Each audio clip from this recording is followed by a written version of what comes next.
आम्हाला सर्वांना माहिती पाहिजे की नक्की काय झालं. मला माहिती आहे तुम्ही सगळे माझ्या पत्रकार परिषदेसाठी थांबलेले आहेत.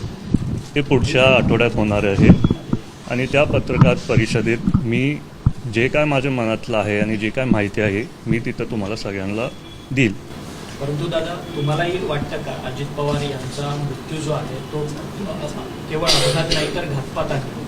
मी तुम्हाला सांगितलं ना, पुढच्या आठवड्यात मी पत्रकार परिषद घेईल तेव्हा तुम्हाला सगळी माहिती मिळेल. कुटुंबाचं नेमकं काय म्हणणं आहे? तुम्ही काही गोष्टी जाणून घेतल्या का? कुटुंबाची परिस्थिती काय? आईची तब्येत बरी नाही आहे तिची.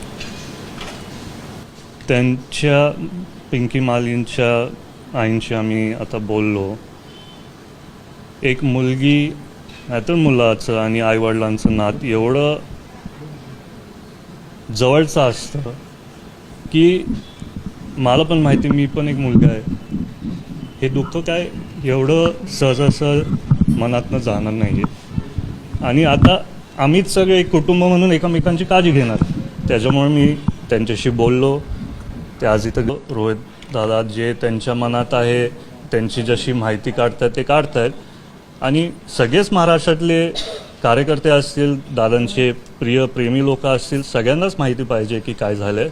त्यातल्या त्यात मला माहिती आहे जर दादा असले असते तर त्यांनी सगळ्याच तपास यंत्रणांवरती विश्वास ठेवला असता, जसं की आधीच्या काळात त्यांनी ठेवला आहे.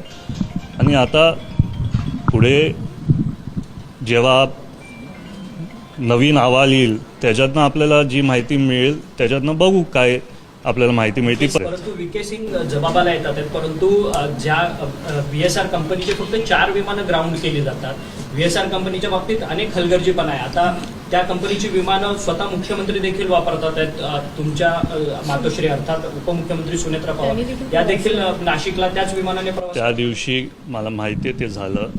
मी सुनेत्रा वहिनींशी बोललो. ते बोलले की माझा दौरा ऑफिसमधनं तयार झाला आणि त्यात त्यांना कळालं की त्यांना CM साहेबांवर बरोबर प्रवास करायचा आहे, त्याच्यामुळे त्यांनी तिथं तपास तसा केला नाही.